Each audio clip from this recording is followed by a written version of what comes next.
Assalamualaikum warahmatullahi wabarakatuh.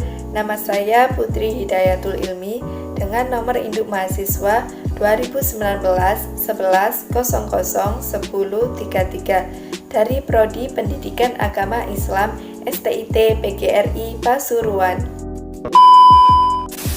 Di video kali ini saya akan memaparkan materi mengenai pendidikan Islam pada masa Khulafaur Rasyidin. Khulafaur Rasyidin berasal dari dua kata, yakni khulafa dan ar-rasyidin. Khulafa memiliki arti sebagai pengganti atau penerus, sedangkan ar-rasyidin memiliki arti orang yang mendapat petunjuk. Jadi, apabila digabungkan kedua kata tersebut, artinya adalah pemimpin atau penerus yang mendapatkan petunjuk.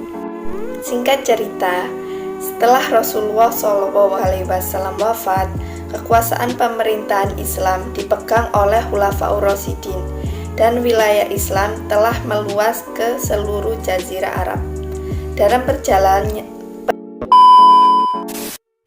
perjalanannya, selain melakukan ekspansi wilayah ke seluruh Jazirah Arab, kepemimpinan Khulafaur Rasyidin juga konsen dalam bidang pendidikan. Selanjutnya, pendidikan pada masa Abu Bakar As-Siddiq. Pada masa awal pemerintahannya, Abu Bakar digoncang oleh pemberontak dari orang-orang yang murtad, yang mengacaukan keamanan dan mempengaruhi orang-orang Islam. Dalam kekacauan ini, banyak dari penghafal Al-Quran yang gugur, sehingga beliau memerintahkan untuk mengumpulkan ayat-ayat Al-Quran. Pola pendidikan pada masa Abu Bakar masih sama seperti pada masa Nabi, baik dari segi materi maupun lembaga pendidikan. Dari segi materi, pendidikan Islam pada masa Abu Bakar As-Siddiq dibagi menjadi 4 kelompok. Yang pertama yaitu pendidikan keimanan. Di dalam pendidikan keimanan diajarkan untuk selalu menanamkan bahwa satu-satunya yang wajib disembah adalah Allah Subhanahu wa Ta'ala. Kemudian yang kedua, pendidikan akhlak. Dalam pendidikan akhlak diajarkan seperti adab untuk masuk ke rumah orang, sopan santun bertetangga, dan bergaul dalam masyarakat. Kemudian yang ketiga, pendidikan ibadah. Di sini kita diajarkan dalam pelaksanaan sholat, puasa, dan haji. Yang keempat, yaitu pendidikan kesehatan. Diajarkan mengenai kebersihan, gerak-gerik dalam sholat, dan upaya untuk memperkuat jasmani serta rohani.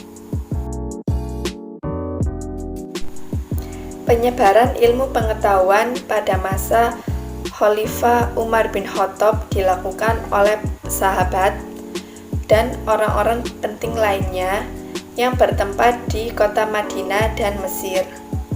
Mata pelajaran yang diberikan adalah membaca dan menulis Al-Quran serta menghafal tentang pokok-pokok agama Islam. Pendidikan Islam pada masa Utsman bin Affan. Proses pelaksanaan pendidikan pada masa Utsman bin Affan itu lebih ringan dan mudah dijangkau oleh peserta didik. Sebab pada masa ini, para sahabat bisa memilih tempat yang mereka inginkan untuk memberikan pendidikan kepada masyarakat. Tugas pendidikan pada masa Utsman bin Affan diserahkan pada umat itu sendiri. Pada masa ini, tidak hanya Al-Quran yang dipelajari, tetapi ilmu hadis. Selanjutnya, pendidikan pada masa Ali bin Abi Thalib. Pada pemerintahan Ali, kegiatan pendidikan mengalami hambatan karena perang saudara. Meski demikian, pendidikan yang masih berjalan seperti apa yang sebelumnya. Selain adanya motivasi dan falsafah pendidikan yang dibina pada masa Rasulullah, juga ada tumbuh motivasi dan falsafah pendidikan yang dibina oleh kaum Syiah dan Khawarij. Sekian penjelasan materi hari ini. Wassalamualaikum warahmatullahi wabarakatuh.